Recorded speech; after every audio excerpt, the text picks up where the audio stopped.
Hey everyone, Matt here. It is Wednesday. That is the main event time where we go over our main topics for the week.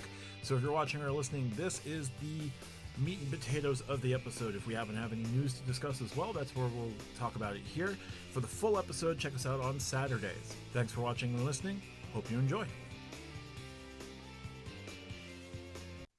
Welcome to another episode of Stack Your Points. As always, I'm Matt Clausen, joined by my co-host RJ from Do You Take Cards. RJ, how are you this evening?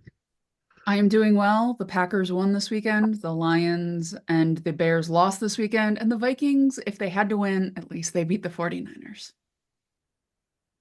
Sam Darnold throw far, Aaron Jones run fast. Yes. That's all I need to know about the Vikings for right now. And also joined by new channel creator, Tariq. How are you today, sir? I am good. I spent the weekend in Austin. Don't want to talk about the UTSA game, but the Saints made up for it by beating the ever-loving tar out of the Cowboys. So that made up for it. And then I got home and I got a white envelope from a P.O. box in Westerville, Ohio. So we know what that means, which I got my Hyatt business card in the mail, which surprisingly did not realize is a metal card. So cool. Or at least the metal core like the Sapphire Preferred. So it's a nice little card. I figured it'd be plastic like the personal, but time to work on the sub. If I ever choose to move back to Ohio, I'd move to Westerville. Not because that's where Chase mails their cards from, but because Westerville's a really nice place. And finally joined by Lani. I want my $20 from Call Me Lani. How are you today, sir? No, I was gone for a minute. Now I'm back again. So I feel good about it. So thank you very much. And also that means as a channel member, you had a sneak peek of my next video, which I think launches today or yesterday, depending on when this episode uploads and launches on YouTube. I wanted to phrase that better because I wanted to make a Better Off Dead reference, but I completely spaced on it until just now. The best part about it is my friend who I call out multiple times in that particular video, he finally got to see it today and he thought it was hilarious. So spoiler alert. Awesome. So we're going to move over to news and roundup and our topics of the week. News very quickly. Quarter four is soon upon us. Very weird for me to say that, but October 1st is the beginning of quarter four. That means that the Discover It quarter four categories have been announced. They are Target and Amazon. Activate those before you start spending on Target or Amazon on the Discover It card. Otherwise, your cashback will not count. And also the Chase Freedom Flex has announced their quarter four categories, which include McDonald's. Why? I don't know. Pet stores and veterinary services. Why? Because the Attune has it. Select charities, because it is quarter four. And PayPal, because Christmas. The City Dividend also announced quarterly categories, but that card needs to also be Old Yeller. So I'm not even going to talk about that. Other news that we have, United CEO Scott Kirby is pushing back against new credit card and frequent flyer regulation. This was coming from the points guy. The big thrust of it is Scott Kirby doesn't like the Credit Card Competition Act, which I don't think a lot of folks who are really deep in this game like the idea of the Credit Card Competition Act potentially affecting our ability to do rewards. And then there's also potential pushes from the Department of Transportation about instituting new regulations or investigating the big three or big four. They're adding Southwest. Whether or not it's a legitimate airline is up for discussion. I know Lani says that they're not. Looking at the big four's frequent flyer programs, sudden devaluations, the fact that they don't communicate these things. They're doing an official investigation, which would be nice, except it is September of an election year, and we don't know how long that's going to last. Do y'all have any comments on the on Scott Kirby's pushes against regulation? Lani, I'll throw it to you first. Yeah, I'm going to play devil's advocate here because I see it from both sides. Well, actually, all three sides. This is a love triangle between Department of Transportation. Yeah, triangle. The airline companies, not just United. This is not a United article. This is Scott Kirby, CEO of United, speaking about the situation, but the airlines themselves and then us as consumers. Now, from the airline standpoint, they make a lot of money with their frequent flyer programs and rewards.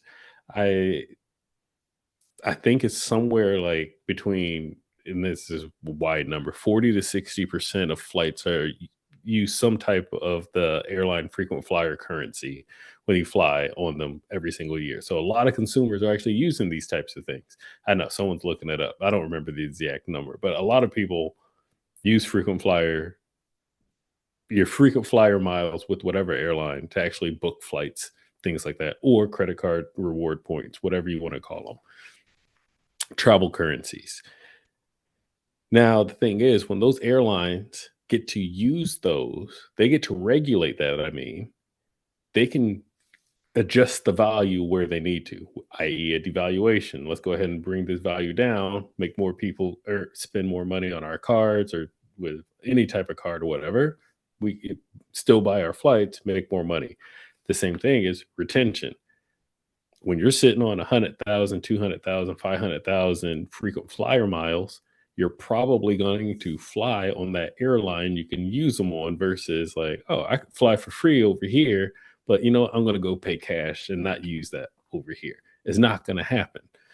So when the Department of Transportation puts their hands in the cookie jar and starts messing around with people's money, i.e. these businesses, things start to get a little messed up. And so as a CEO of a major airline, like I said, devil's advocate, I agree with them.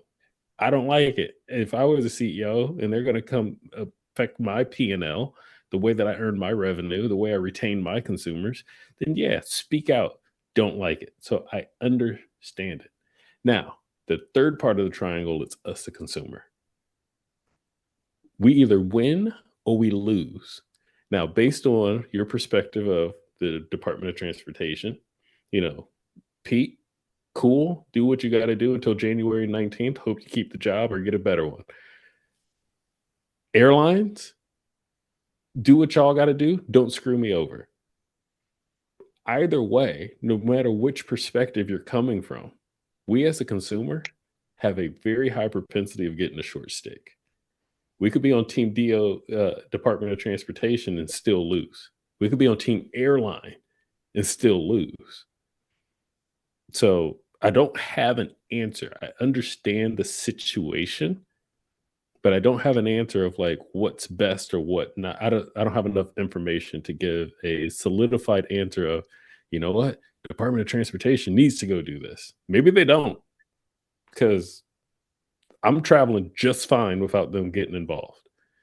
Maybe the airlines do need to like change some things up, but also maybe they don't. United is notorious for devaluations. You remember when like you could get a frequent flyer, you could fly somewhere for like 20,000 miles, and now like a regular economy seat starts at what, 35, 40, maybe even 60. You know what I mean? Notorious for devaluations.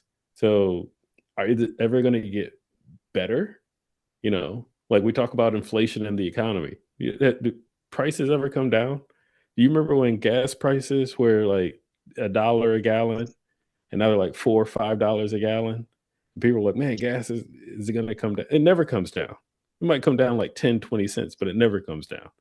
So are the airlines going to bring these reward redemptions down? Probably not, but don't make them worse. So from a consumer standpoint, like I said, I see it from both sides. I just don't have enough information to tell you, are we going to win or going to lose? I mean, it could be a lose-lose situation for us. We don't know. Yeah, I think my only complaint as a consumer, and like I understand where Scott Kirby is coming from because he has a fiduciary responsibility to ensure that he is maximizing as much value as he can for the shareholders of United. And that's fine. And he has to do his job. Regardless of that, when you've got a devaluation, like your prices on Monday can't be 3 times less than what they are on Wednesday. That's my only real like annoyance with the devaluations that have happened. Now, it's not just United; it's also the alliance partners as well. We just saw what was it, Qatar? Like the Avios prices didn't necessarily change too much for Qatar redemptions, but they just jacked up the fees. Like some prices got tripled on fees. That's the after you give them the points. So I think those getting more communication would be, you know, as a consumer, welcome. But um, that's the only thing that I want to see. Like, I understand they've got to do their job. I don't necessarily always agree with their job, but as long as my travel day isn't too badly affected, I should be okay. And as long as my travel planning isn't too badly affected, I should be okay. But just I don't want my purchase day to be too much affected. right. No, exactly. That's what I'm trying to say. Like, don't triple the price overnight. That's the only thing for me. Not to just leave this between me and Lani. RJ, do you have any thoughts here? So I have a couple of thoughts. One, I think that the Department of Transportation is conflating two things. People tend to maybe not have a super high opinion on credit cards writ large, but if you're a Delta fan or a United fan or the 5 American Airlines fanboys out there, you have a pretty high opinion of your point system, right? Like if you fly a ton, you're really going to like that partner, especially if you fly for work so you have a high status and can do a bunch of stuff, or maybe you're retired and do a lot of flying, right? So going after those programs, I think in theory, the Department of Transportation thinks they're going to get a PR win. And I don't think they're going to get the PR win because people genuinely really like these programs. Now, they might not like, Delta has gone through basically a pay-to-play system in terms of getting statuses with how they're working now versus the miles and things like that. They might not like those things. I don't think the federal government is ever going to be able to stop things like that. Look, I am not somebody who believes that the federal government should be the size that can be, drowned in a bathtub. I am not somebody who believes that. I don't know if the federal government's resources is best used when a bunch of bridges are about to collapse in making sure that my airline valuation is still good. And I understand the Department of Transportation is really big and they do a lot of things all the time, but I'd rather have Mayor Pete talking about infrastructure packages and fixing bridges than him talking about United's like point redemptions. I'm saying this as somebody who likes Mayor Pete or Secretary Pete, depending on if you think he should get his title or not. But Pete, sir, please fix the bridges because I live in a place where a bridge has collapsed in the last couple of years and it took multiple years to be able to use that bridge again and it still is not entirely fixed. So perhaps we fix bridges before we work on United's points redemption. That's all I'm gonna say. I'll add one thing to that, RJ, and I don't disagree, but not taking away the infrastructure aspect. Let's stay in it with the airlines. So Secretary Pete came in and did the travel protections against the airlines, which was very well needed, especially the transparency of, you got a travel delayed, you got unmistakably bumped from a flight, you get your cash, you get this, you get it within a certain amount of time, and made it very transparent. Pete, dude, please just let's just now shift over to all the cancellations and delayed flights here in the lower 48. Let's work on that. Like, if I'm delayed more than if I have to sit on the tarmac at the gate because mechanical error, they owe me a check. Work on that. Do that. I shouldn't have to sit on a plane for 2 hours at the gate and I can't get off. Work on that. But I also understand when it comes to those points and miles, it is a currency. It's a travel rewards currency. I get it. It holds a financial value. So I understand where he's coming from and where he wants to like flatten everything out because as Matt and Tariq mentioned earlier, you could be Hilton it and it can be your cents are worth one certain X cent per point. And then you can be with Delta, it works Y cent per point. United's worth, and then you have transferable points like Chase and Amex or whatever. Everything's kind of like all over the place. Flatten that out.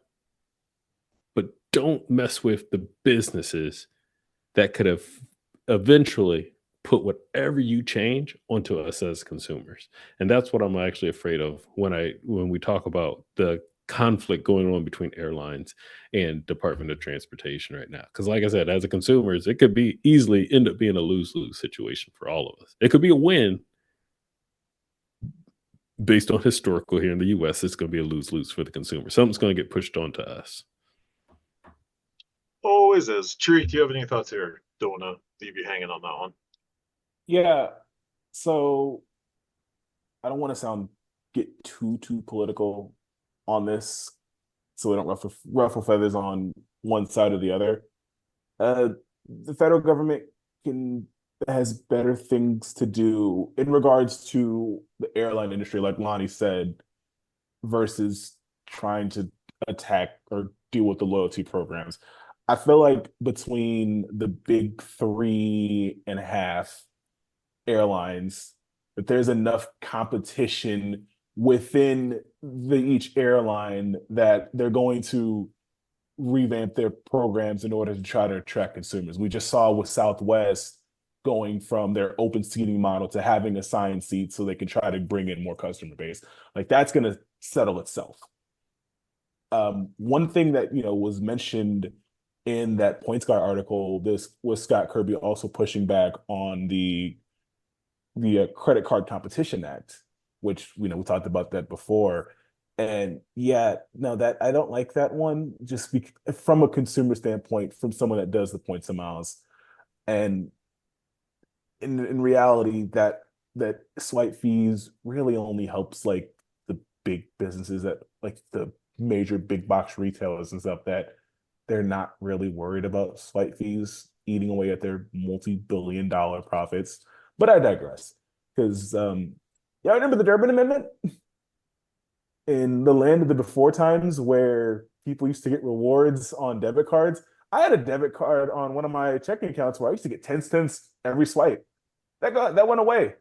So I think granted,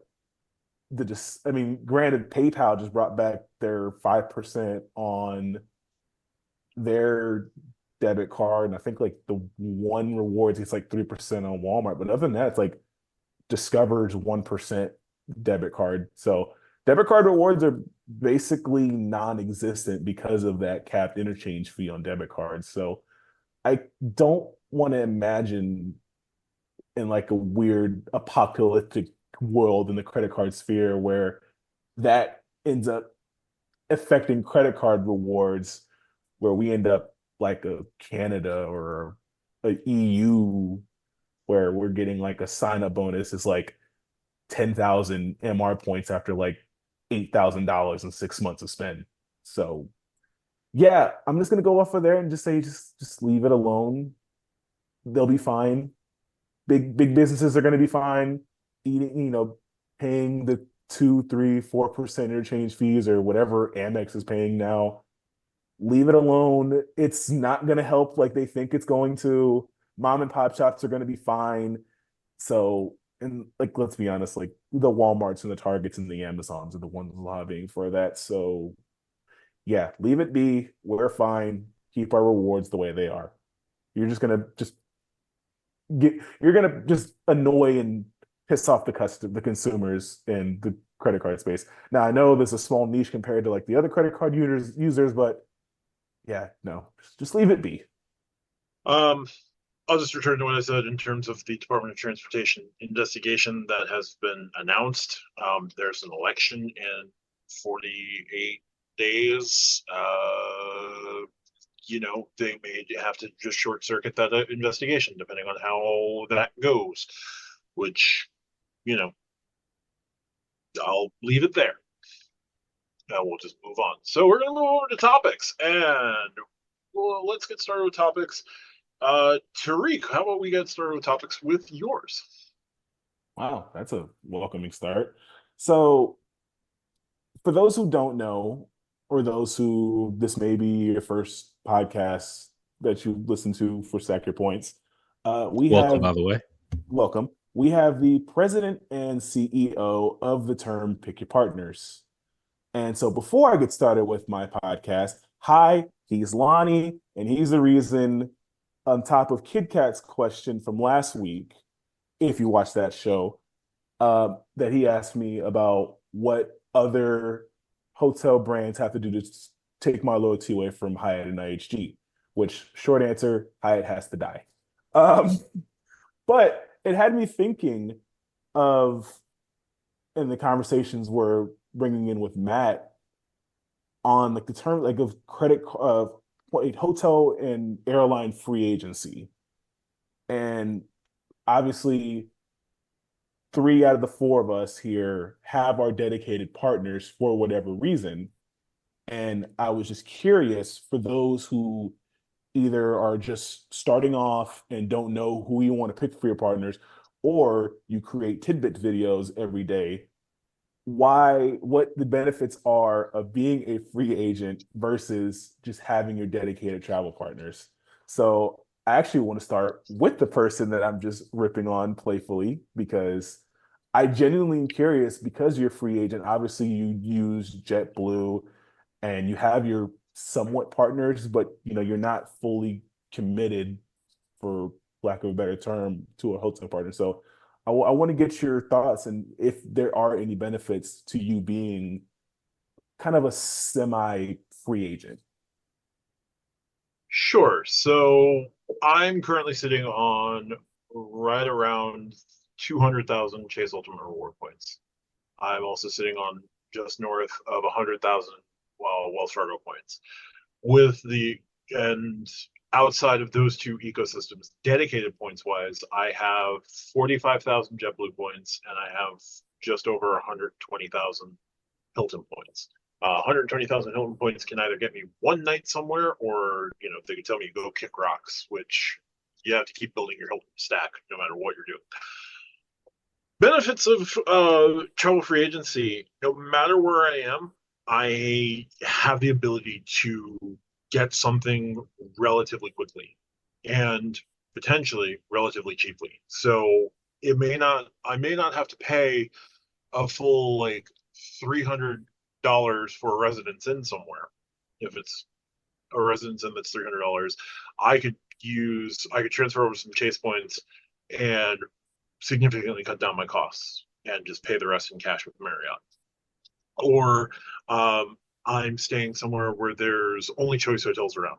Okay, cool. I can move over Wells Fargo points and be able to either spend a night for free or significantly reduce my cost. For me, benefits would be I can always either potentially completely offset, although with my current totals, not always, potentially completely offset my night wherever I need to be, or significantly subsidize that, regardless of what hotel chain I might have to stay at. Or airlines, it's a little different, just because airlines require either significantly more points, or with JetBlue, I'm planning on getting that 10% back. So airlines, it's a little different. But with hotels, the benefit of free agency is you always have the ability to get something done without having to pay full price in cash. Now, Would I rather just transfer 3,500 points from Chase over to Hyatt and just knock out a category one night? Yes. I can do that with ease. I can't, like, if I'm only building, and part of why I try to just build as much with transferable currencies as I can is I like having that flexibility. Where if I'm in a proprietary system, be it IHG, be it Hilton, be it JetBlue, those points only go with JetBlue or Hilton for the two that I have significant piles of proprietary points. So yes, I use those. Those are going to be like the first places I'll look when I want to do a proprietary stay. But I like that I have the ability to kind of adapt to wherever I'm going. So if I choose that I'm going to Dubuque, Iowa, is it Dubuque? Whatever. If I'm going to Council Bluffs, Iowa, Council Bluffs is right across the river from Omaha, Nebraska. If I'm only able to find IHG properties in Council Bluffs, I have the ability to transfer points over to IHG, get my stay right then and there. If it's only Hilton's across the river in Omaha, wherever I'm staying, wherever I'm going to be doing, I have access to do all of that. Now, that just sounds stupid and crazy, I know, but being where I am starting my travels, I like the ability that I can get wherever I need to go and stay wherever I need to go relatively easily based off of I've got transferable currencies. I can go from there. Now, it would probably be smarter to just go with one partner and just build a huge stack of points. But depending on where I may be going, because I used to be fairly transient and I didn't know like what hotel I'd be staying at and this and that, and I always paid cash anyway. But having the ability to just have that flexibility to me has always been comforting, where I don't have to pledge loyalty anywhere. And if I'm not in a place where there's Hiltons or Marriott's, I at least still have the ability to greatly subsidize my stay, at least on hotels. Airlines, it can be a little different, but I just like transferable currencies just because it gives me the ability to kind of choose what I want to do based on where I'm going. Okay. Couple kind of follow-up questions. One, I can't remember. I know we've talked about the cards that we all had. Do you have like a card that you have just like straight up status with, or status with hotel is just not really something you care about since you are like more of a free agent? The Hilton Honors, I have Hilton Silver. I'm currently one night away from securing Marriott Gold on the Chase Sapphire Reserve, but that's Marriott Gold until February of 2026. But like that is a yearly thing that comes around where they offer it to you for 3 months. You do 3 nights in 3 months, you get it for a year plus, or you get it for like the rest of that year or until like February of whatever the next status year is. I organically gained Hyatt Discovers this year just because I've stayed in more Hyatts and I've done double night promotions at Hyatt. So I've gamed my way into Hyatt status, but I don't hold a lot of cards that give me status with hotels. And, if I choose to jump into a hotel chain, I can buy status with Hilton really easily. I can buy status with Marriott kind of annoyingly. I can buy status with IHG with their credit card. I can buy status with Hyatt with at least Discoverist.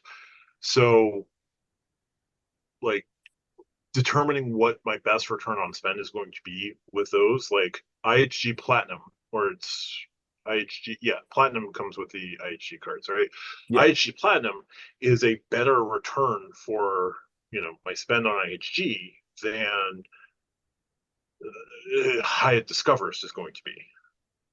Hilton Gold comes with its own pluses, and Marriott Gold is basically useless. Marriott Gold and Hyatt Discovers from what I've seen and sort of experienced, like, oh, you're a gold member? Great. You can stand outside with the rest of the gold members. Whereas like Hilton Gold comes with some benefits. Hilton Diamond definitely comes with benefits. Hyatt Globalist comes with benefits. I'm not super worried about the about statuses, just because I can either buy them once I decide to go higher into a credit card chain, or I will just have to go on a trek to get Hyatt Globalist if I choose to get Globalist. Or it'd be nice if they came out with a higher end credit card that started me with Explorist, but that's neither here nor there. Gotcha. Okay, and final follow-up question before I move on to my next co-host. Is there a certain transfer partner that Wells Fargo could add that could take you out of free agency?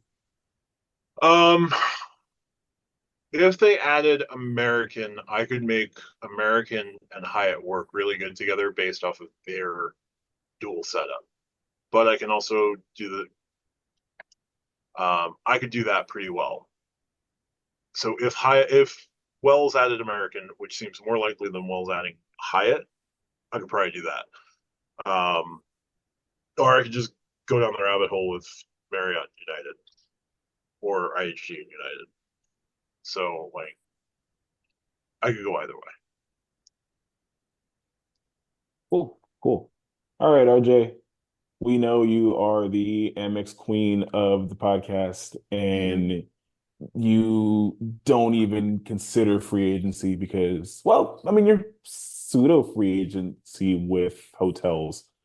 Funny enough, I've actually solidified Hilton since I started this podcast in a way that I thought it was going to be Marriott. I tend to like Marriott to the more high end than I do Hilton for the more high end, but I go to Hilton much more. I'm sort of Hilton first and then everybody else. Anyway, I don't think Matt's a free agent. I think Matt is polyamorous. He's not a free agent because all of his points are based off of ecosystem. He's not paying cash for everything and then using those points for like airlines for all of the hotel stays. So it's always based on points and what he can do in those ecosystems based on points. I wouldn't consider that really a free agent because I have Chase cards, right? Like I have the $95 card that gives me constant anxiety, and I have a Chase Freedom Unlimited, right? If I wanted to stay at a Hyatt, and I am staying at a Hyatt in a couple of months, I can just move points to Hyatt for a night, or I can move points to a Choice Hotel via Amex, right? Like I have done that. Like as Lani said, sometimes convenience beats our preferred partner. So I don't think that Matt is actually a free agent in the sense of I just pay cash for everything so I can subsidize my flights, or I can use point buybacks, or I can do whatever. Like I think he is very much dedicated to his ecosystems, and then from there works within the ecosystems. Because what I'm not hearing is, and I don't even know who's not in all of his ecosystems, but like, I'm using this boutique hotel all of the time, or I'm doing this or that. Like, that's not what he's doing. He's using the ecosystems he has to leverage points to subsidize or completely pay for things. I wouldn't consider that free agency in the traditional sense. I think if he had a higher if he got a card with Hilton Diamond, I think he probably would settle down with Hilton as far as hotels went. But even like if I can't find a good Hilton and then my backup is usually Marriott, if I can't find a good Marriott, I don't have a problem going somewhere else, whether I have points or not. And I'm not a free agent, right? Like I would very much deny being a free agent, but I'm not an idiot, right? Like I'm not gonna be 50 minutes away because that's the only Hilton. Like I might spend $50 more a night to be at a Hilton if I want certain things, but I'm not going to be 50 minutes away. So I don't actually think Matt is a free agent. I think we're going to continue giving him crap for being one because that makes good podcast content and y'all like that. But if you put, if I had to sign a statement saying, do I think Matt is a free agent, under penalty of perjury, I would not be able to sign that statement. So from what you're saying, if Matt were to say he was just doing all cashback cards and then just redeeming the cashback for travel stays, whatever, that would make him more of a free agent versus him just being based out of Salt Lake City, Utah now in the credit card game? Yeah, I think that something like cashback, or if he was only pooling for flights, right? Like if he was only using points for flights and using, cash for hotels, or, just mainly going outside of the hotels that his ecosystems offered. I think that's more what a free agent really is than, I don't necessarily have a preferred brand, but I'm going to genuinely or often stick with the hotels that my cards offer as transfer partners. Because I think that's just kind of smart, as much as I will continue to give him crap for doing so. Well, yeah, it's fun. So we're going to keep doing it until he decides to pick some partners.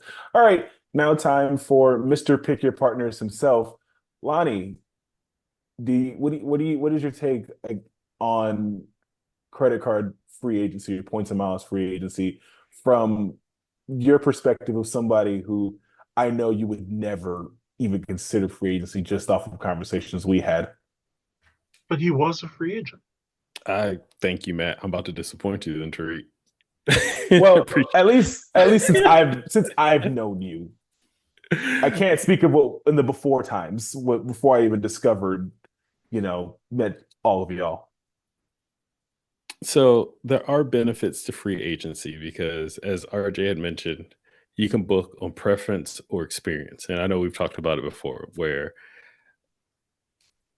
even though I love intercontinentals, and I'm going to come back to this in a minute, sometimes you're not in the part of the city I want to stay in, and it's now out of the way. So then I'll go somewhere else. So there's a literal geographical benefit to having free agency. Now, Tariq, I will say I am not a free agent on airline, but I would still consider myself a free agent on hotels today based on that particular statement. The reason why is I just got it. I literally just fully committed to IHG. I won't even say I fully committed. I dipped my toe into the water, see, if it's hot or cold or not. Just recently this year, I mentioned it earlier. I just got the card in July, at the top of July. So I haven't even had the card for very long. But the thing is, I'm not all into IHG. I was just in New Orleans at a Waldorf Astoria at the Roosevelt. I'm staying at the Waldorf Astoria in DC in a couple of weeks. I just got back from Hawaii, where I stayed at the Disney Lani Resort, a Disney property in Hawaii. These are not IHG properties. And that instantly tells you, it's like, well, I don't necessarily prioritize the IHGs. The reason why I do is because of my professional work side of my life, where our partner hotel, when I have to travel internationally, is Intercontinental, where my team stays. We just stay at Intercontinentals. So that was my main purpose of going with the Intercontinental card, because now I'll have platinum status. I'll be able to get more points when I stay at the hotel. All of this stuff gets reimbursed from the company. So I'm going to get all those particular points, which I can use for personal reasons later on. It's just a great way to maximize. And you and I have talked about this before I joined the company I'm with now. My previous company was a Hyatt partner. I stayed at the Park Hyatt for 2 months. I lived in that hotel for 2 months on Michigan Avenue. And for y'all that are asking, this is when I didn't live in Chicago. I worked on a project in Chicago, so they put me up in Chicago, 2 blocks away from where that project was happening. And then they told me, you're about to take over this new team in Chicago. And then I have moved back to Chicago for the 3rd time, I think, in my life. Anyway, but even there, like, I just leaned into wherever I could get. Now, I say all this once again, because when you assume that I am no longer a hotel free agent and I'm all about IHG, like I said, it's only for work. I get the points. my company buys me the basic room, like the studio room with a king bed in it. But now that I have the card, even though I'm getting that basic room, I'm also now getting like a suite and 26 points per dollar. I'm sleeping better than like my director and my VP on some of these trips. And they're like, yo, how'd you get that? And I'm like, don't worry about it, mind your business. So all you need to know is that I didn't go over budget when I booked this hotel, when I booked my hotel. That's all you got to care about. Anyway, but still, one of my favorite ways to book a hotel is using my United Miles. A lot of people don't realize you can use United Miles literally for almost everything. Matt and I were talking about this a couple weeks ago. We are looking at TVs and Apple laptops that you can buy with United Miles, shipping included, right? I've said it before. I will buy my United flights with my Chase points. I use that particular hack, and then I'll buy my hotels using my miles. So that way, it's always just like this very cyclical, recycle, like turn wheel or whatever you want to call it. This hamster wheel that just keeps working in my favor. And it's because of that, I would still consider myself a hotel free agent because, as I just mentioned, there's 3 trips right there that I just mentioned. None of them are IHG properties. I'm trying to think, do I have any of these upcoming trips? Because y'all know I took advantage of that United deal over the last month or so. Actually, yes, I do have like 1 or 2 where I will be staying at an Intercontinental for personal reasons, not for work reasons. But booked on IHG points now with the card and all the points that I already had from all these other particular hotel stays. So there's a lot of benefit to being a free agent. I hate to use the word free, but it's freedom of choice. Really, stay at the part of the city you want to stay in. You had mentioned you got your Hyatt certificate and you're going to use it for New Year's Eve. You mentioned that to us earlier. For y'all that are listening, this was outside of the recording. But would you have done that if you didn't have that free certificate? You still could. You 100% still could. You have other travel reward points and currencies that can. And now you don't have to be fully committed to IHG, but at the same time, are you only going to use that one night or are you going to use 2 nights? Are you going to stay there 3 nights or are you just going to use the one night? You know, those types of things. So that's where the benefit of being a free agent comes in. You can do this with hotels. You can do this with airlines. I would recommend hotels over airlines because hotels are easier to navigate around versus getting a whole bunch of credit card for airlines and then splitting your miles up across, like the big 3. Then you'll never actually have enough miles for the trip you actually want to take. Yeah, exactly. So I wouldn't say do it for airlines, but hotels, who cares? And as Matt had mentioned, there's so many different ways to book hotels. I just use United Miles. We can use one-to-one, first party points like Hyatt or IHG. You can use Chase UR points. You can use MR points. And even speaking of that, that's another reason why I'm a hotel free agent, because why would I find hotels and resorts with my Amex cards if I'm only going to stay at IHGs? That doesn't even make sense. That does not compute. So hotel free agent, there's 100% benefit there to be a free agent. You do not have to fully commit. Now, I'm not saying don't do it. You could 100% fully commit. And I could go in a whole other tangent on why it's good to fully commit, but I'm not doing that. We're going to stay on free agent benefits right now. But that's my answer. Like I said, you might be surprised that I would tell you I'm still a hotel free agent. No, Always. in the middle of your monologue, I just did a little bit of like internal thought because despite being in the spirit of ripping Matt, I am myself a in hotel polyamory to think about, because even though I have stayed at pretty much only Hyatts through redemptions, I just hit the sign-up bonus from the IHG Premier. I'm staying at a Holiday Inn Express for Thanksgiving and using, I think, 4 nights. And somewhere down the line, I don't know how long it may be, I do plan on getting that Bonvoy business card and eventually getting into the MR point system. So yeah, I myself, even though I am partial to Hyatt, I'm not gonna, stay at only Hyatts, because I mean, if me being like affiliated more with Hyatt, I needed a backup because When I go to Denton, Texas, there is not a Hyatt property unless I go to like somewhere in Frisco or like Fort Worth, Texas, which is like a pretty considerable drive versus Exactly. being in the city that I want to be in. And you know what is in Denton? There is a Spring Hill Suites, and there is like 2 Holiday Inn Expresses that I know of. So Yeah. yeah. As most of y'all know, I'm from the Midwest. I'm from Illinois, where there aren't a lot of intercontinentals in the Midwest. Maybe St. Louis. Well, obviously, I know there's one on Michigan Avenue in Chicago, like right there on the river. But other than that, it's what you had mentioned. Everywhere else in the Midwest is going to be Holiday Inn, Staybridge Suites. So I didn't even get into Choice or Wyndham because that's probably like the majority of it. Here's a pro tip for our listeners. Sign up for literally everything. I have American accounts. I have different accounts of all stripes. I might never use my American Airlines account, right? Like I might never need to use it, but I have it.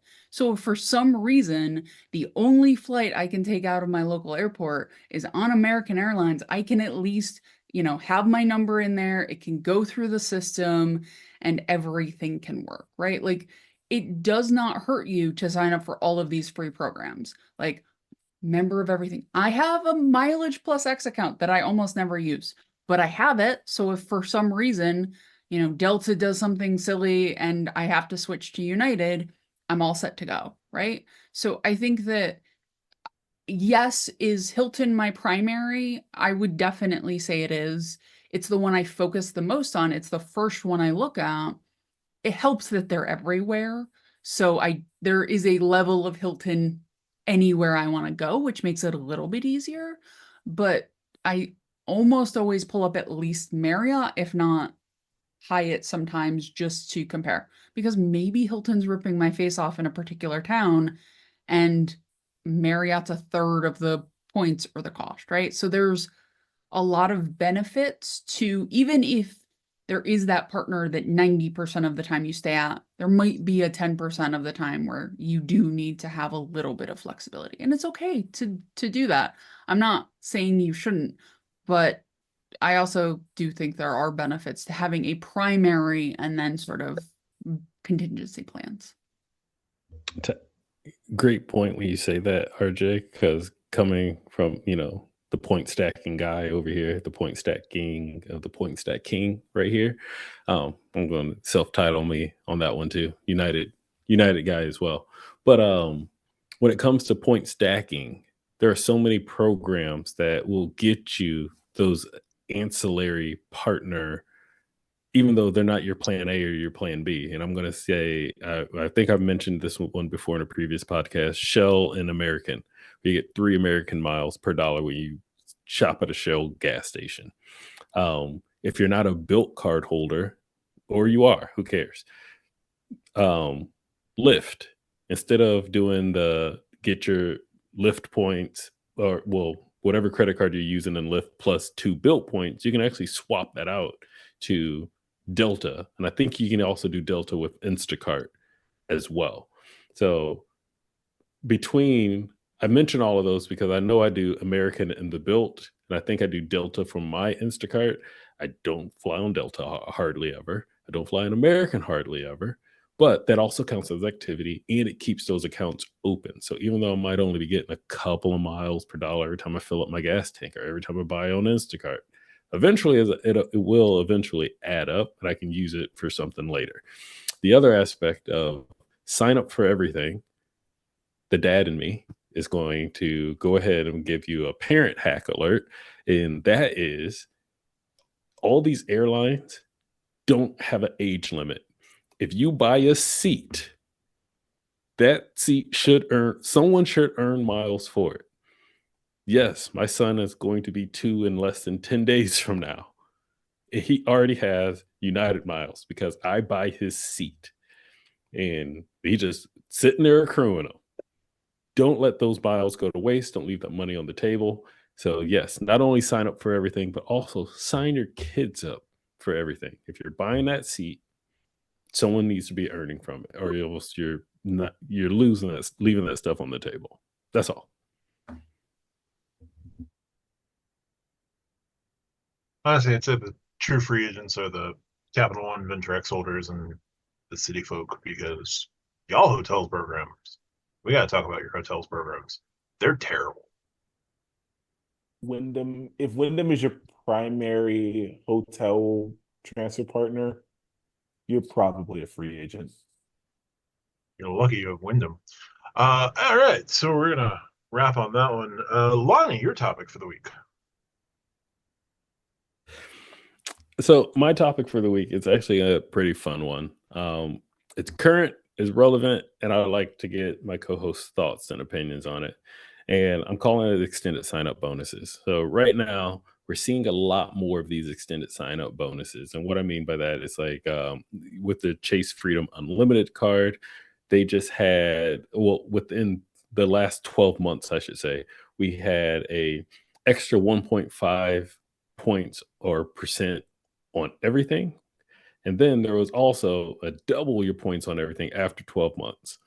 Now, they're not the same thing. And the 1.5 on everything, you had a spend cap of 20K, but you got all your points immediately. The double points, there's no spend cap, but you don't get your double points until after the 12 months is up. Freedom Flex just had a 5x on gas and grocery. Tariq has mentioned that he's taken advantage of that. So did my wife. She also took advantage of that as well. Ink business cards. So Matt, you've also brought this up. Now they have the 3 months plus 3 months sign up bonus. American Express, RJ, this is more, man, I'm touching everybody tonight.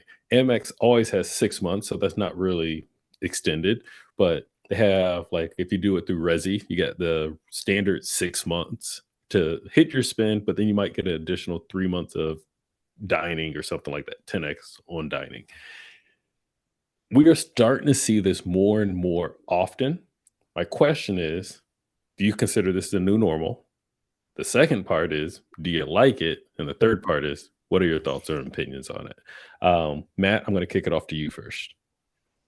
Yeah, so is this the new normal? I think it's the new normal for Chase and American Express to either re-up customers or bring in, like, trying to continue to bring in new customers for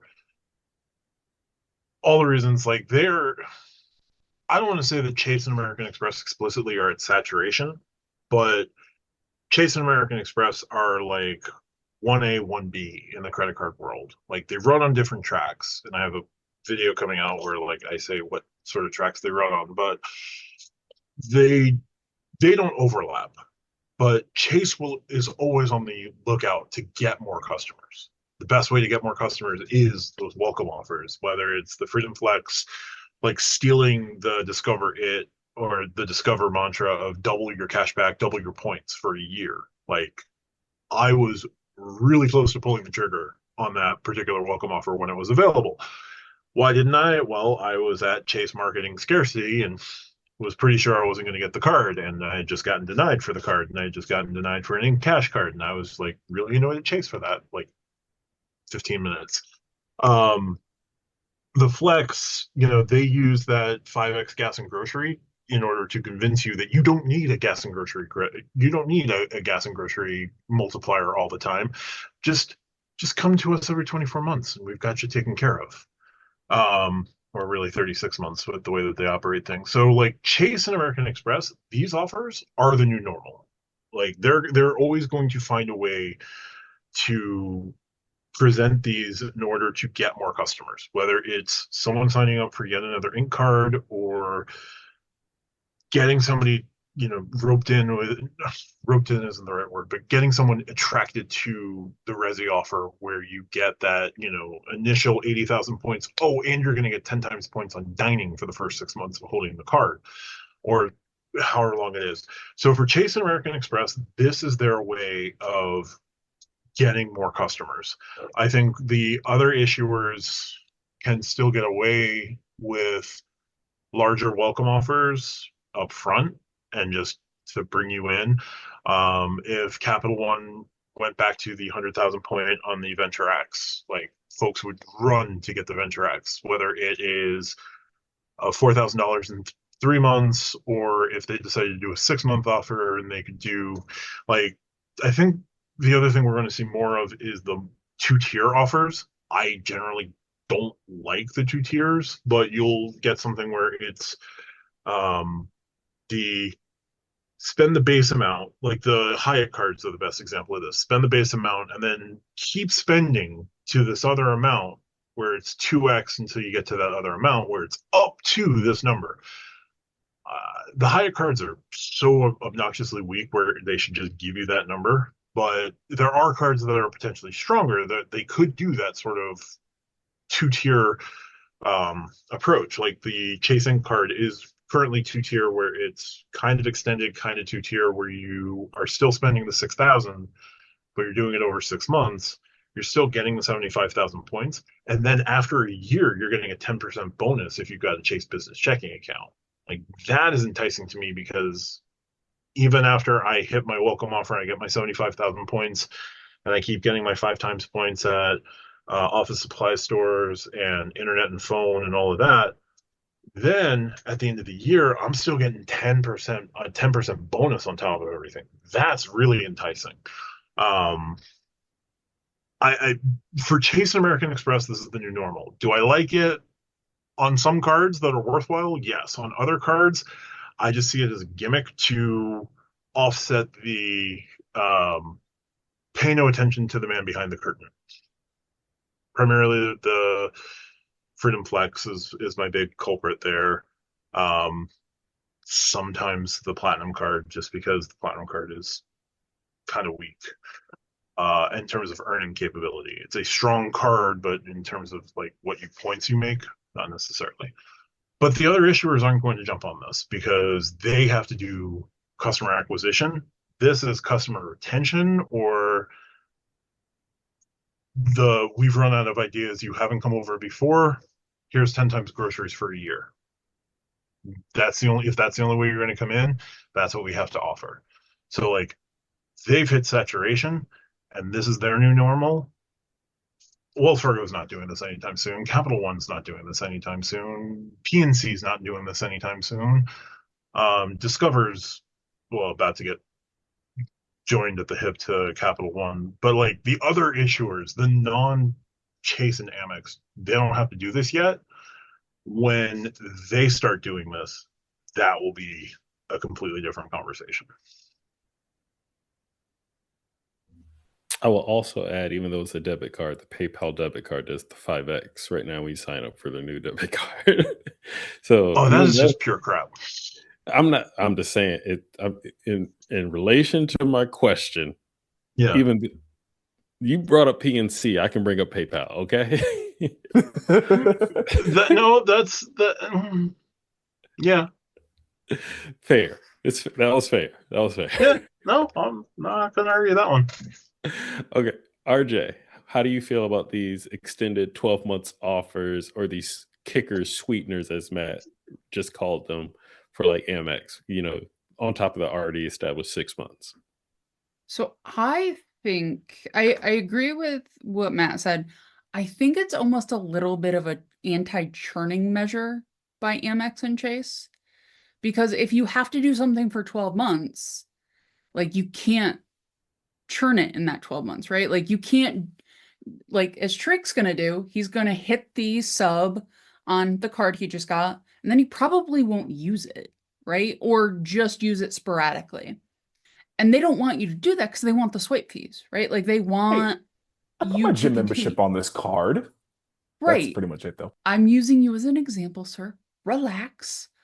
But once you put the card in the sock drawer, they're not getting anything for you anymore, right? Like they're not getting the swipe fees. They're not doing that. So I see it almost as a little bit of anti-churning, a little bit of sort of getting you to use it the way that the credits for Amex often do, or they try to, because the more you use the card, the more they benefit. So the points aren't really going to be that expensive for them. compared to what they're going to get on swipe fees. So I see it more in that vein of that's why they're going in this direction for especially Chase and Amex. Amex owns their payment network. They're getting a lot of value when you use their cards. That's why if you use their cards a lot and pay your bill, they're willing to play ball with you most of the time because they're getting so much value off of you just using their cards and paying your bill. So I see it more in that vein than I do necessarily just another way. I kind of at some points like the 2-tier, like do this in 3 months, do this in 6 months thing, simply because if I hit the first one, do I want to hit all of it? Yes. But if I hit the first one and then something happens in my life and I can't hit the second part, I don't feel so bad. Where if it's a pure 3-month at a little bit higher spend and I can't get there, I might, and now I don't do it now, but in the past, younger and less mature RJ might have forced it a little bit. Especially if it's got 0 APR, I'm a little more willing to go a little farther. But if it doesn't have 0 APR, then might try to put a square peg in a round hole in the past, right? But I don't do Like that anymore. like for those new AirPod Maxes with the USB-C port. Yes, that I will be wearing next week. So we'll compare the shine off of them. You won't be able to tell the difference unless she gets a new color. No, I got the same color. They're a little more midnight, so they're gonna have a little more blue than just the pure gray. Anyway, but I think that if you have a 2-tiered offer, yes, people are gonna try to hit both, but they also might not, right? Or they might, people are not always the smartest in the world. They might forget about the second half of the offer and hit the first part, get a bunch of points, forget about it. You might not have to pay out the second group of points. So it might, the banks, I'm sure, have a ton of data on how many people hit the first and don't hit the second. So it might be a win for them there too. Do I like it? Split mind. Do I think it's the new normal? I agree with Matt that Chase and Amex, it probably is. I could see on the Venture X, it sort of becoming a normal thing. I don't think for the rest of Cap One's cards would it ever become normal just because of the structure of 19 flavors of the same card, and they're adding Discover, which is kind of the prototypical 19 flavors of one card. Wells, I don't see doing. US Bank, US Bank is going to beat their own drum for the rest of time. They're not going to do what anybody else is doing. But yeah, I think Chase and Amex have figured out a way to sort of game people and to kind of slow people down and make them use it for the full 12 months. Thanks. Mr. Tariq, the one person that I can openly say has taken advantage of a 12-month offer. Do you think it's normal? Do you like it? What are your thoughts? Because I know your time's about to run up on that flex card. Hey. Girlfriend got the flex card at the same offer, so I got an extra month. Anyway, so I will say, at least in Chase world, because that's where I can kind of, speaking from experience, I think it is the new normal. Just going off of this quarter's categories for the Freedom Flex. It's the first quarter that I've had the card where I'm pretty much underwhelmed with the categories. I might use PayPal, probably not. And maybe if Chase does their thing with McDonald's being dining, where I'll get 7x on a McDouble from time to time, cool. Maybe I'll go use my Freedom Flex at McDonald's, maybe. So if it wasn't for the fact of the 5x gas and grocery, I probably wouldn't be using my Freedom Flex much in Q4. So it does help with the card getting used, because reality, if it wasn't for that Freedom Flex in the fourth quarter would probably be in the stock drawer. I probably wouldn't even remember to use my Freedom Flex at McDonald's and just put it on my Sapphire Preferred for the time being. Obviously, speaking of the Sapphire Preferred, I got it with the 2-tiered elevated offer. So I got the 75,000 UR points at the standard 4K in 3 months, and then the additional 2,000, and I got the extra 10,000 points on that. So I got the 2-tier sub on that. Now I hit it in like 2 months because I was moving and it was just a lot of spend that I had to put on there. But I've also, again, for the 15th time, I've been a flash the ISG business premiere where the reason why I got the card was because it had a elevated offer, which ended up being a 2-tier sign up bonus. And I'm actually going to use the card for probably the duration, probably like 4 months, because I'm just going to structure the spend on it so I'm not hitting the card crazy because I had some crazy fast velocity on some sign-up bonus spend.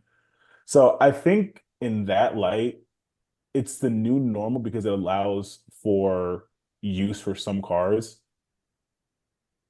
long term versus most people just doing a smash and grab.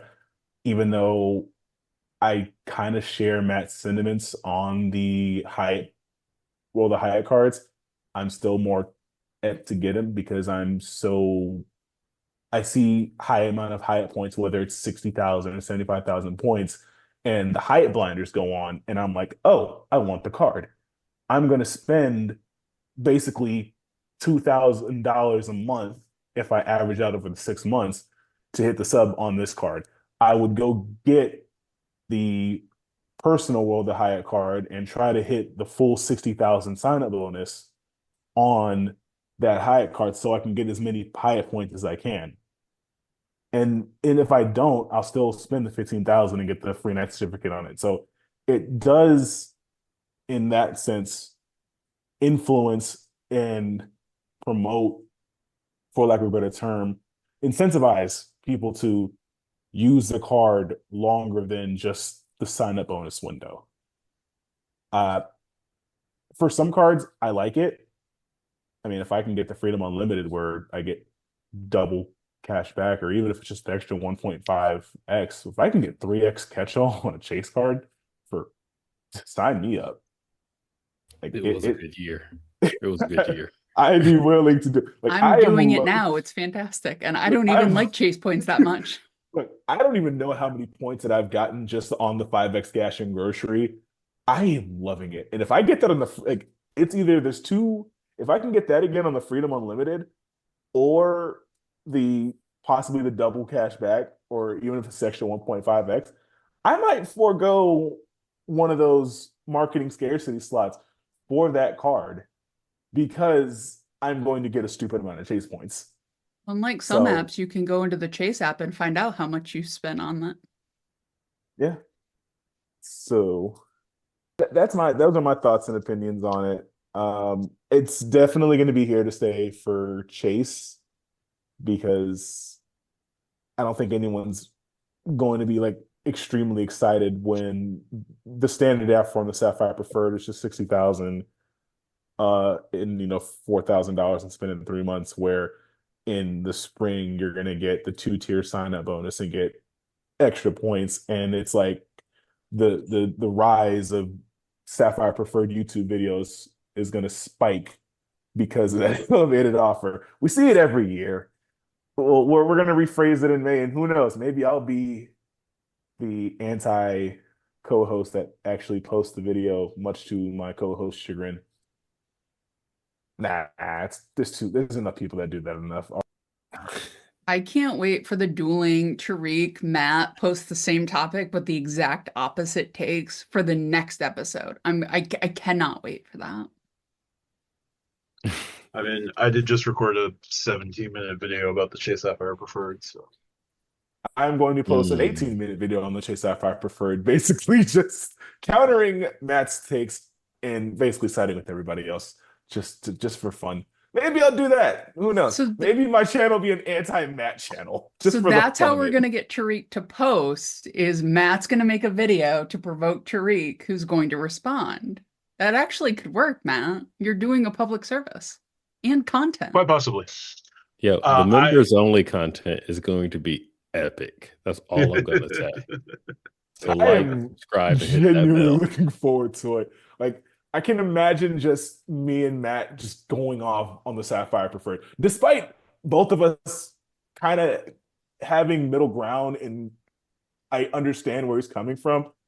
just because he's and like when I first found your channel, Matt, I'll be honest, I just thought you were just anti-Chase. I didn't know you had the Sapphire Reserve. So like I was seeing your videos when all the autograph journey news was going on, and you were just like, this card is better than the Sapphire Preferred. The Sapphire Preferred sucks. I'm like, dang, this guy really hates Chase.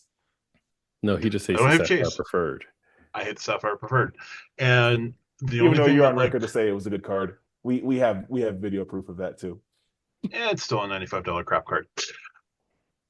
The only thing I will say about the new normal with these Chase offers is these are going to continue to convince people that Chase cards don't need a solid overhaul, because there are cards that the program should be more complementary in your spend in how you in the categories. And as long as these are bringing in customers, as long as the swipe fees are going through, Chase has no reason to make the cards better. Why? Like, not to be, like, we don't have to get into it tonight, but why?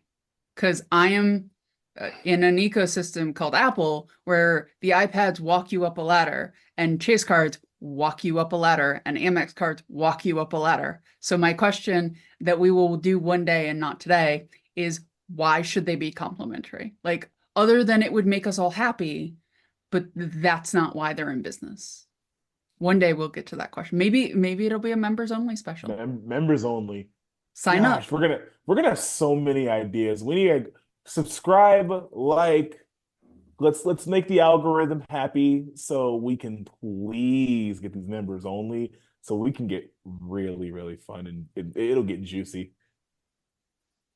All Like, right. share, subscribe, and get your dog to subscribe. I'm going to cut it off there. That was a good conversation. Anyway, I'll just quickly answer because I don't want to regurgitate the bits and pieces of everyone else's answer who also has my particular answer. I like it. I want to see more of them. I think it is enticing. Kind of like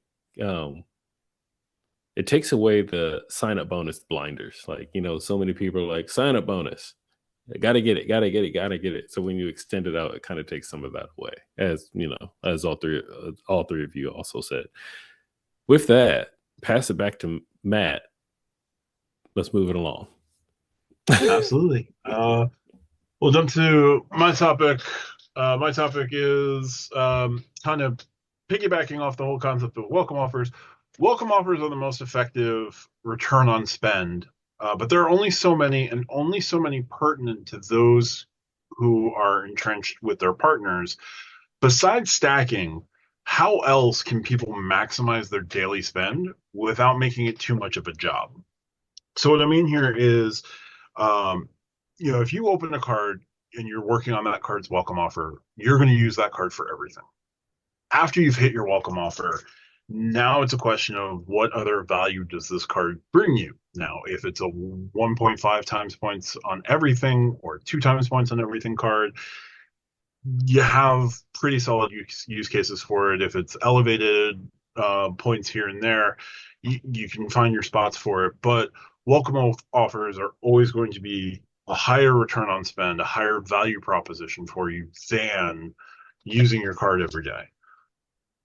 Aside from finding stacks and working, whether it's Mileage Plus X or it's the Chase shopping portal or it's a Advantage shopping portal or Built Neighborhood, whatever new neighborhood things they're doing to entice you, or all of the dining programs in that are rewards network. How else can people maximize their daily spend without it feeling like a job? Because there can be a point where you will get a little bit of that. You can potentially feel burnout or anxiety choosing what your best path is going to be. Because if you're sitting there going like, oh man, okay, I didn't use Pepper to buy the gift card, then I'm going to then go over to Mileage+X to make sure that I secure 5 times United points on this, and then I have to go back over and make sure that the gift card I bought on Pepper will route over to Mileage+X so that I can then also get the final five times points.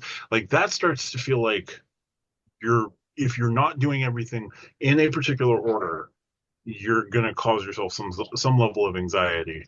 Not to say that I have felt this, but it does sometimes feel like as I've explored like various levels of stacking, like the question always comes up: is the juice worth the squeeze?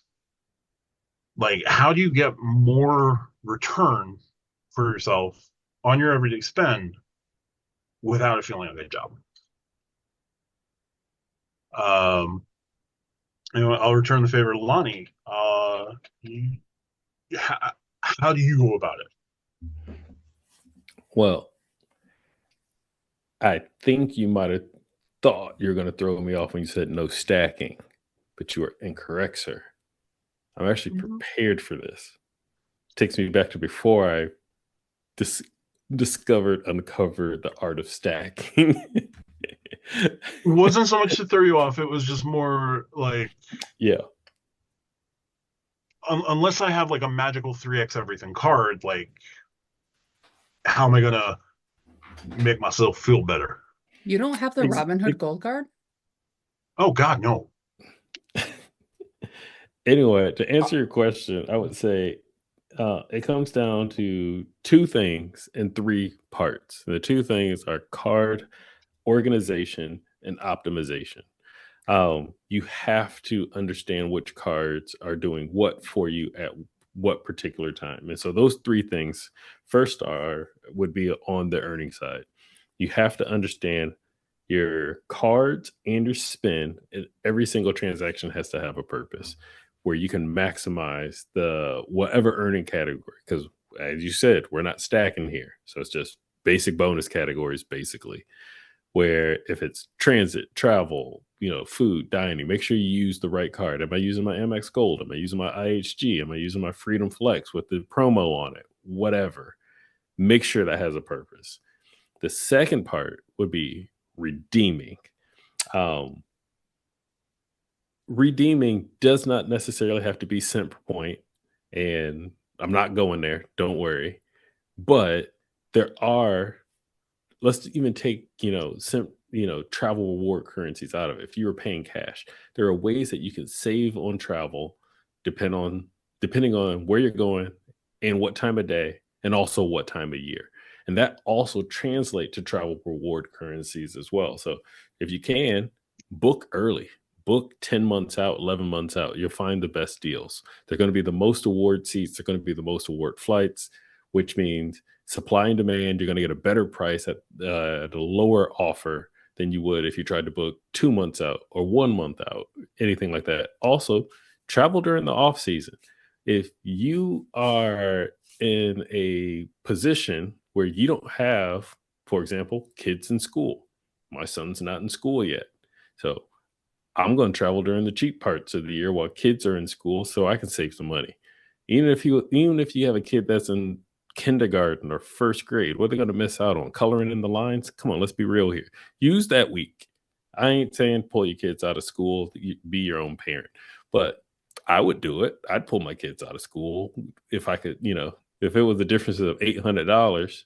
Yeah, let's go ahead and do that. Like, especially if they're like once again, if they're in like kindergarten, first grade, they're not really missing out on something. Then yes. If they're in high school, that's a different story. And then last but not least, not necessarily a card perk, but use all this to your advantage and work on getting status. Whatever path you take, there's a million and one different roads that can help you get status. Some cards will give it to you. Sometimes you got to earn it the hard way. But get status, because status will actually help bring some of your costs down or bring some of your benefits or value or experiences up, i.e. via a hotel room upgrade or a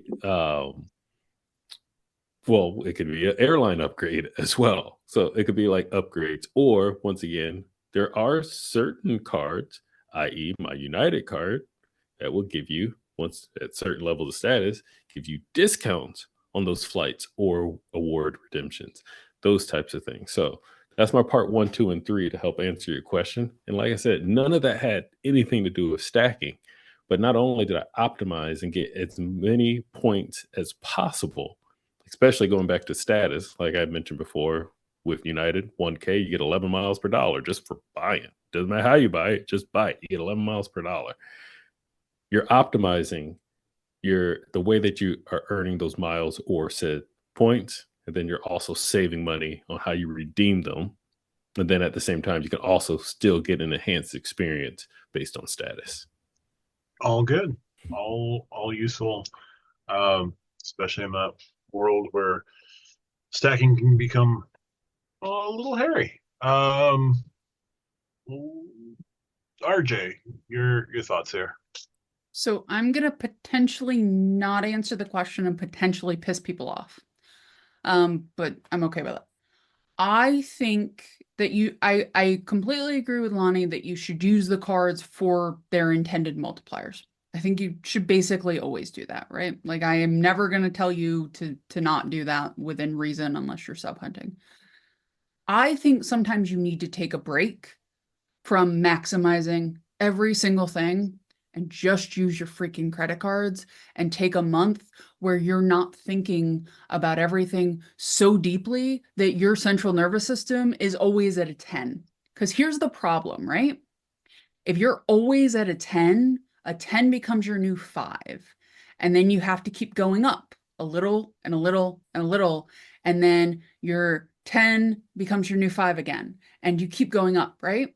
And for some people, and it goes back to a conversation we had in an earlier podcast about credit cards becoming addictive, you're going to start doing things. And maybe you get into some, spend that you shouldn't do, or you start, buying gift cards at the supermarket and getting cashier and I'm not saying everybody does that, right? But there is a benefit to just taking a couple of weeks or just taking a month and using your cards sort of quote normally. And I'm not saying, don't do things correctly to where you're getting the multipliers as they are, or if, Amex is the system I'm most familiar with when it comes to like offers. Like if you see an offer that would benefit you, like putting an offer on your card. I'm not saying don't do that, but sometimes you just need to take a little bit of a mental break and you might actually have more clarity coming out of it than if you're just constantly keeping your tolerance so high that everything feels like a loss. Like only getting 7x on a stack feels like a loss. Only, getting a 3% discount on something feels like a loss. Like you need a mental break sometimes. And I think us as a community, we're so focused on pushing forward and getting higher stacks and getting more discounts and doing all of this that we're not actually taking care of our mental health. And if your mental health goes into the toilet because we're doing all of these things, that is something points and miles will never be able to fix for you. And I have been I was in severe credit card debt chasing the rabbit, right? Like going down all of those holes. That was my drug of choice. And it was bad. And I think that's why I focus now so much on mental health and taking breaks and not necessarily having to maximize everything and not doing all of these things because I have been there and it can get truly scary. So I think building in those mental health breaks, even if you don't feel like you need it, it might just give you more clarity, which is also important. So I agree you should always use the cards for the multipliers as they're intended, but I think you have to build breaks in or you're going to get yourself potentially in a very bad situation. I feel so attacked, RJ. I know. I'm the guy that's like only 7 points per dollar. Come on, and like that's nothing. I know. What is this world you talk about? But you have, your wife to sort of keep you sane, and you've got your son and your dog, but you can go down these rabbit holes, right? And eventually, 7 becomes, if I don't get 14, like I'm not going to buy this toaster until this particular thing. And then you just go crazy, and then you get into bad positions. I'm not discrediting you. You're 100% correct, because with every transaction, I'll probably spend at least 5 to 10 minutes. Like, am I getting the best value? Is there another way I can get an extra point or two off of this? Let me go check my Amex office. Is the store in there real quick? All before I hit the pay now button. So you're 100% correct. So I'm not taking anything away. I'm just being, satirical. No, those are all good. Definitely good points, especially like if you're worried about that getting that extra bit of leverage. Like I've started using Dosh, I've started using some of the other like extra cashback options, and like cycling through those before I make a decision. Just it's not inhibiting my ability to make a purchase, but it's just also like, do I need to do this? I sometimes ask myself. Sometimes I do, sometimes I don't. Part of the reason that I sort of had this reaction, right, is like I'm doing a move in my house. I'm redoing a couple of rooms and changing things around, and there's a set of desks that I want. And I went to Rakuten, and the company is not on there. And so for a moment, I was like, all right, what alternatives are there? And I'm like, no, I've literally spent 2 months researching like desks, and these are the ones that I want. They're the ones that give me the best value. They're the ones that sort of do everything I want. They have all the features. They're highly rated, all of that, right? Like I'm not going to change, and I'm going to get, 3x because I'm going to use the Chase Freedom Unlimited, which I get the extra 1.5 on. So it's not like I'm losing out, right? But for a moment, like I was willing to throw away 2 months of research to like get a desk from Lowe's because there was a higher offer on Rakuten. But that moment, like that's when I needed to be like, okay, no, close Rakuten, and be like, no, I've spent the time researching the product I want. I'm not going to let only getting 3x be a determining factor in this. And I think we as a community and at large, and I genuinely am not talking about stacking and about the things you do, because I do think you and Tariq and Matt have not let the tail wag the dog. But I know, like, just from talking to people in this community, it's a common thing that nobody's really talking about because we talk about the wins so much. We talk about those highs of getting those super high redemptions, those 17x's, those 25x's, that sometimes just like you got 3x on something, you got exactly what you want, you got it when you wanted it. That's awesome too. And I think my entire purpose in the YouTube community sometimes is to be the alternative to the common narrative, because I think there needs to be a voice of opposition. I am not a Republican, but I am the Ainsley Hayes sometimes of this podcast and community. And I think Matt might be the only one to get that reference, but I stand by it. Ginger, get the popcorn.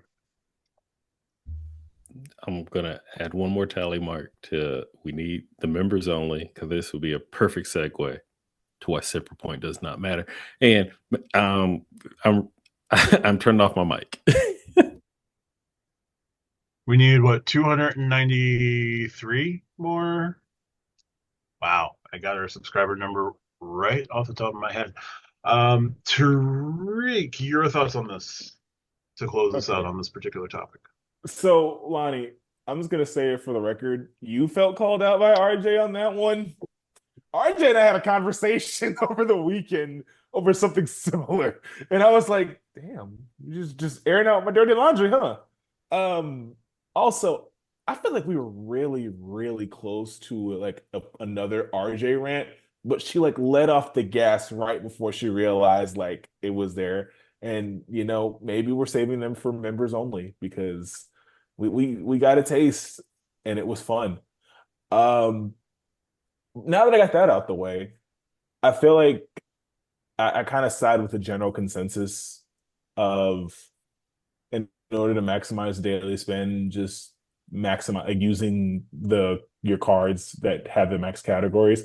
I'll add the caveat of like automating it using one of the many apps and softwares that help you determine what is the best card to use. So you kind of take a little less, you use a little less brain calories. I want to say we touched on that in the Back to Basics episode, but I'll be corrected later on that. You know, whether it be max rewards, card pointers, wallet flow, kudos, whatever flavor it may be. If not that, maybe you'll get lucky and you use everything on mobile wallet and you'll have the altitude reserve. You know, swearing your allegiance to the Vikings for like a season or two to have the card. So that, at least the way I see it. Or if you want to get really bold and maximize, you can just get get like 25 city custom caches and just buy a bunch of gift cards from your grocery store of choice, whether it be a Visa gift card, just buy $500 at a time.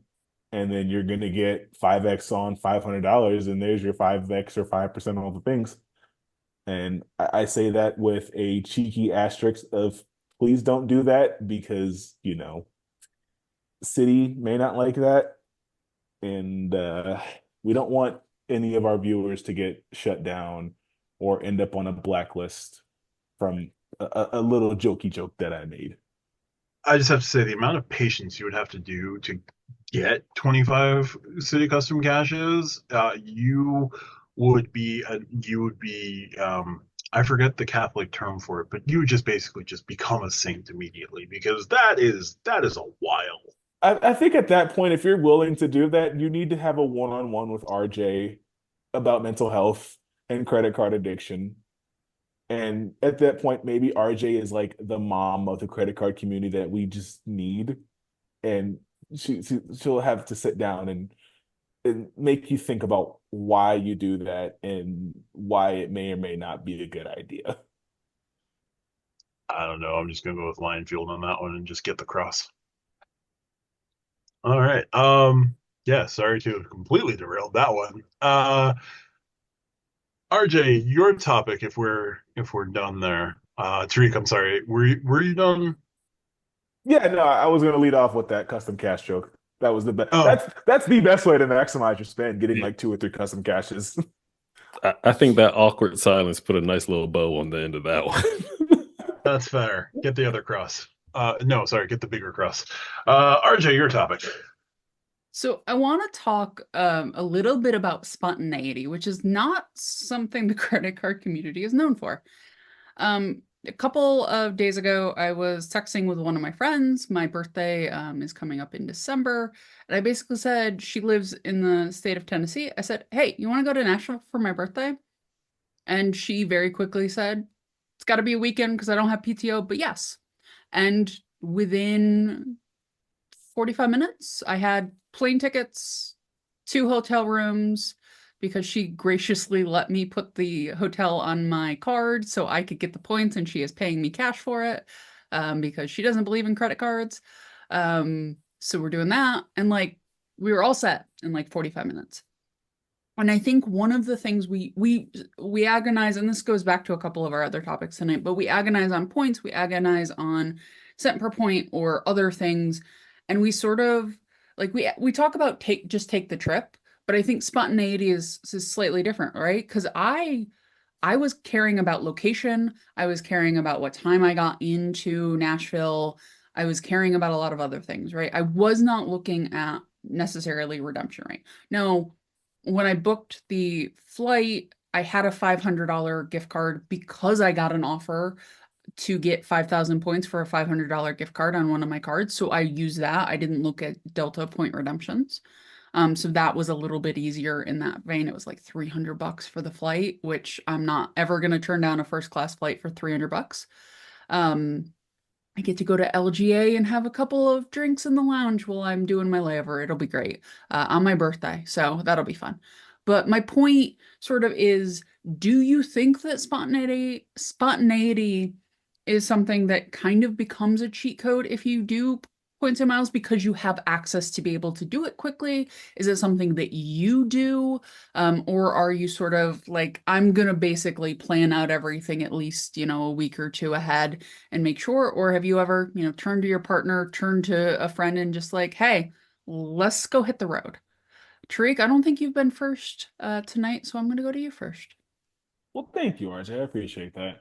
So I guess with my level of spontaneity, it's not always in the line of, hey, let's just go to X place this weekend. We have the points. There was one time where I considered that. My dad and I were driving from middle of nowhere in North Carolina to Raleigh because we were leaving my brother's graduation, and he wanted to be at a hotel close to the airport to drop off the rental car and everything. And I was like, hey, Dad, if you want, I found like some category 1 Hyatts. I can just move 6,000 points for us to be at a Hyatt close to the airport. Now, he ended up just picking a hotel in cash, which he used the Apple Card physically to pay for, which It's fine, but no. I mean, he likes the card. He couldn't use tap to pay, so he just used the physical card. His physical card is not completely white because he uses it. But anyway, one thing that it was more, I guess, on the spontaneous side, but it was still a little bit of planning because I haven't done it yet, was celebrating 2 years with my girlfriend at the end of October. Last year, when we celebrated the year, we just ended up doing dinner, really great dinner at a Brazilian steakhouse, and we loved it. This year, I was doing some thinking, was going to do a nice dinner, ended up having a stack for it too, which is even better. But the thought was, hey, instead of just going to do dinner and going home, why don't we just stay at a hotel downtown? Vacation, we have the weekend. So it ended up going from just going to do dinner to booking a hotel and going to be booking a suite for a couple nights and being able to spend that time celebrating 2 years with the woman that I am madly in love with, all because of points. Where a year ago, it was just, great hotel. And I think I got like 3% cash back on my Costco Anywhere Visa, which, hey, 3% cash back was still good. But you took her to the Wyndham, didn't you? No, it's Costco. I'll just use the cash back. I don't even know what I did it for. I got the certificate in February. I think I probably use it towards I don't know, an annual fee on the Sapphire Preferred for all I know. But I think that on the credit card space for points and miles, at least for me, where I'm still having planned out the travel or the things I'm doing, but it ends up the spontaneity being, okay, we could have just done this, but we have the points. I'm going to earn some more points doing regular spend. Why not up the ante? Why not make it more memorable? So that's where I see the spontaneity coming from me. So I'm actually genuinely looking forward to that because it's going to be fun. It's the luxury suite, and I think I'm going to burn probably the most Hyatt points that I will for a hotel stay, and it's going to be worth every single point that I'm going to burn. I cannot wait. I hope you have a fantastic time. Lani, how do you feel about spontaneity? Do you ever just, go to your wife and son like, hey, I got some points, I got some United miles to burn, and there's a hotel, let's go. First off, yes, I always have some United miles to burn. Always. But the other thing is, I'd like to hear the young love of Tariq's answer because it reminds me of how all this begins. So to answer your question, RJ, I do think spontaneity is part of the game, but I would say it's a beginner part of the game because I used to be exactly where Tariq was, where it's like, let's just go do this, let's go do that.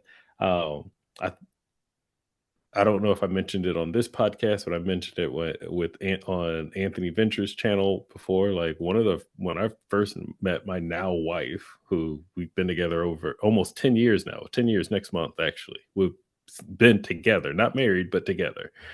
Um, one of the first dates I took her on was a flight to Vegas, and it was very spontaneous.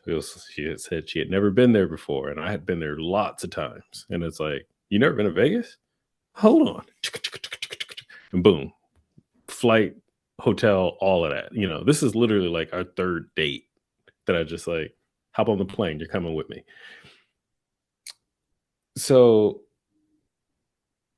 in the beginning, going back to Tariq, 100%. Now that I'm a little more mature in age and in my life, absolutely effing not. Like, all right, I'm going to speak for the parents. So, Matt, I'll give you your chance in a minute. But I'm going to speak for the parents, right? You just mentioned a friend that had work PTO.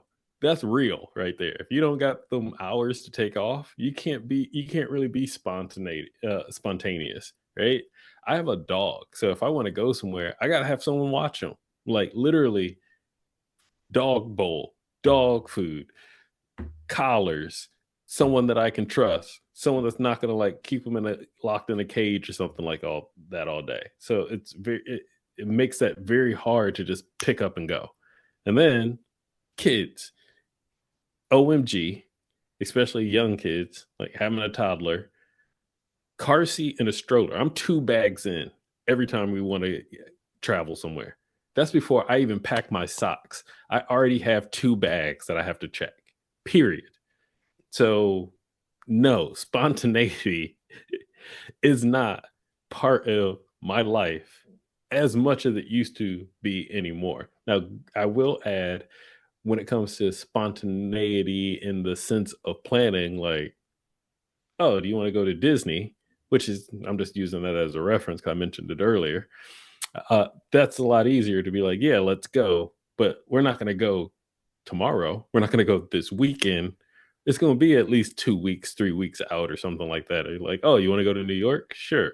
But now even something like that, it's like, we have to think of, is that stroller friendly?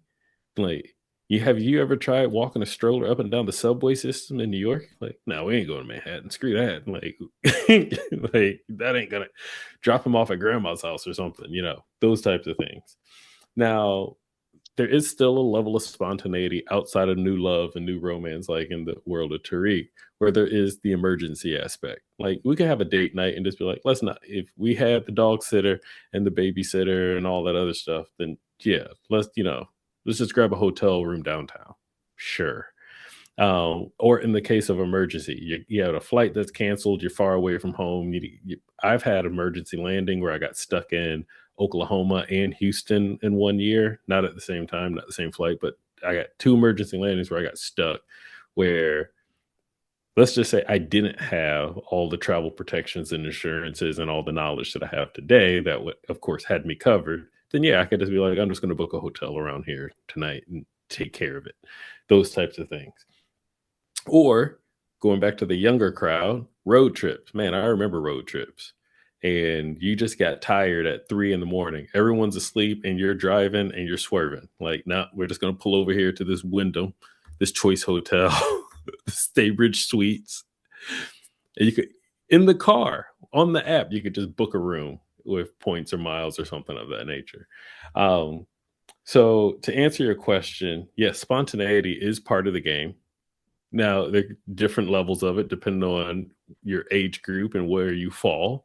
Like between Tariq and I, we're very far ends of the spectrum apart.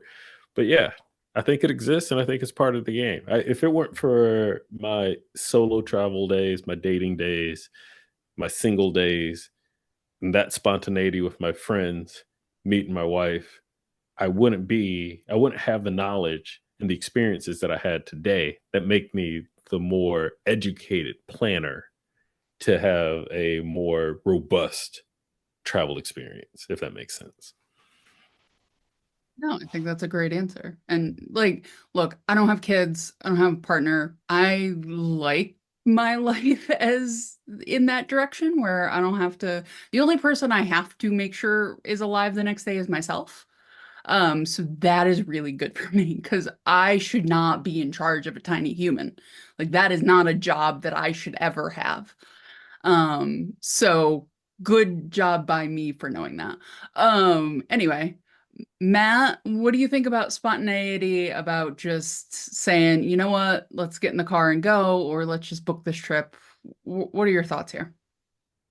I definitely think it's good. It's definitely something me and my partner do because we have the ability where like we can't do it like day of, but we can say, hey, why don't we do something just us, and can grandma take care of things, or can uncle take charge for a night? And I can book on points. I can pay with cash if it's Marriott because I don't believe in Marriott points because they're just vaporware at this point. They're so useless. I can book with Hilton. I can kind of go wherever and, just be able to have that night, enjoy the evening, or something where it's like, hey, we need to give grandma a night off. Like, is there a place with a pool around that we can go to?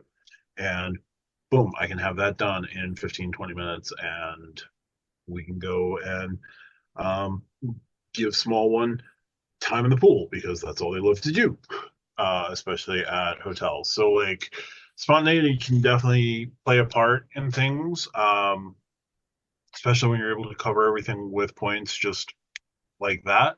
Other times it can be a little bit of a hassle, but the fact that you can just be able to grab something that night, know that your points are covering everything, and you're just going to have a nice, easy, and relaxing time, definitely plays a huge part in things. Like that is I can just depart with 8,000 Hyatt points and I'm good. I can, do 35,000 Hilton points and I'm good. It's not going to be like an amazing property, but it's going to fulfill the need that I needed to fill. And as long as that need gets filled, we're good. So, spontaneity definitely can play is definitely a part of the game. I think it's probably a more romantic or fun part for others than having to make sure, hey, is this base covered? Is this base covered? Do we have the stroller? Have strollers now? That's great, but like, do we have everything else we need? Do we have the Lucky. comfort? Yeah. Do I have the cover and blanket? Do I have the comfort animal? Do I have the stuffed animal that I need? Do I have the book that I need? Do I have the everything else that I need? Especially with other things. I'm just droning on, but like that spontaneity is nice, and it is a nice way to kind of just like take a break from things. Or for myself, I can say, oh, I don't want to be in my house. I don't want to be at my partner's house. What can I do? Oh, here's a hotel room I can book for myself and just like lay low and not talk to anybody. I will do that as well. And the fact that I can just pop into an app, have that taken care of, and I'm good. Matter of fact, I might do that this week. That was basically me in New Orleans. Yeah. You didn't see a lot of just me, but I was there. yeah. No, I saw you. But that can also play a role in things like when you just need to get away from everyone. And the fact that you can do that on points and very quickly can do wonders for yourself. Matter of fact, I should do that this week. There's a reason that one weekend a month I am not at my house. Like sometimes it's, family trip, sometimes it's me just finding a random hotel room and just being like, I need to not be around another soul for 18 hours. and just be by myself with my computer and some music and be happy. I will throw out one other use of spontaneous points. Like a couple of weeks ago, a friend of mine was in a bad situation and had some stuff come up, and we were talking, and I found them a hotel room that was, I just paid with a couple thousand points. It was a really discounted Hilton that was well rated, so I wasn't scared they were going to get like bed bugs out of the situation, and allowed them to sort of be able to do what they had to do. I, felt good for helping out a friend, and everybody was happy. So there is always the tangential benefit of you might be able to do something altruistic. Do I think that that should be a selling feature of this? No, but life sometimes throws you curveballs, and if my grandmother and my mom go back and forth to Florida, mom helps transfer my grandmother back yearly because she's a snowbird.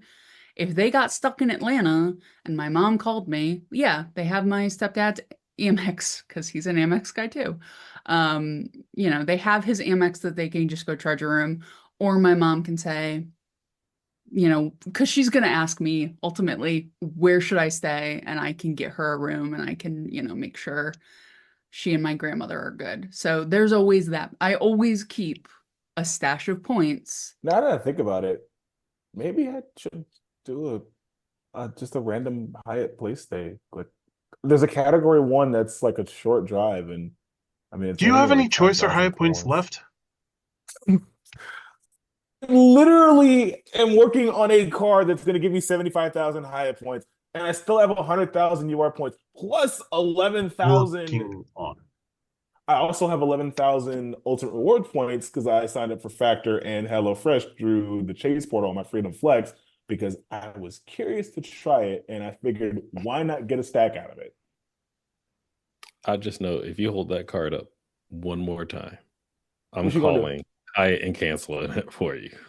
Can we see the back, I perhaps? dare you. Nope. I'm pretty sure he showed us enough of that card where we have all the information we need at this point. There you go, RJ. Here's the back.